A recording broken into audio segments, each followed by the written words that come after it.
পুলিশের নাকায় উদ্ধার ৩১৫ নিষিদ্ধ বাজি, বিপুল পরিমাণ বেআইনি শব্দবাজি সহ একটি বোলেরো পিকআপ ভ্যানকে আটক করল চুঁচুড়া থানার পুলিশ। গ্রেপ্তার করা হয়েছে দুজনকে। ঘটনাটি ঘটেছে সোমবার রাতে চুঁচুড়া থানার অন্তর্গত ধান্য গবেষণা কেন্দ্রের ২ নম্বর গেট সংলগ্ন এলাকায়। ডিসি চন্দননগর ঈশানী পাল জানিয়েছেন, নাকা চেকিং চলার সময় ওই বোলেরো পিকআপ ভ্যান দেখে সন্দেহ হয় পুলিশের। গাড়ির থেকে চালান চাওয়া হলে সে একটি বিস্কুট কোম্পানির চালান দেখায়, তবে গাড়িতে থাকা প্যাকেট দেখে সন্দেহ প্রকট হয়ে ওঠে পুলিশের। গাড়িতে থাকা কার্টুন খুলতেই বেরিয়ে আসে নিষিদ্ধ শব্দবাজি। জিজ্ঞাসাবাদে জানা গিয়েছে, গাড়িটি পশ্চিম মেদিনীপুরের খড়গপুর থেকে উত্তর ২৪ পরগনার কাঁচরাপাড়া যাচ্ছিল। ঘটনায় দুজনকে গ্রেপ্তার করা হয়েছে। উদ্ধার হয়েছে ৩১৫ কেজি শব্দবাজি সহ গাড়িটিকে আটক করা হয়েছে।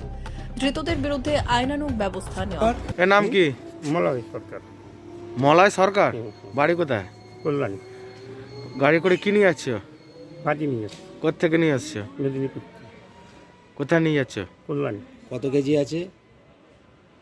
বেশি কেজি নেই, কত তাও? দাম কত হবে? ৩-৪০০ কিলো। ৩-৪০০ কেজি? আরে বাড়ারে কি বলে, বেশি কেজি নয়। ফটো তোল, বড় মুখে পাঠা ঝপাঝপ ফটোগুলো।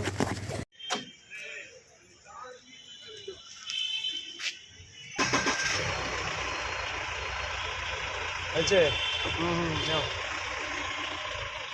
আছে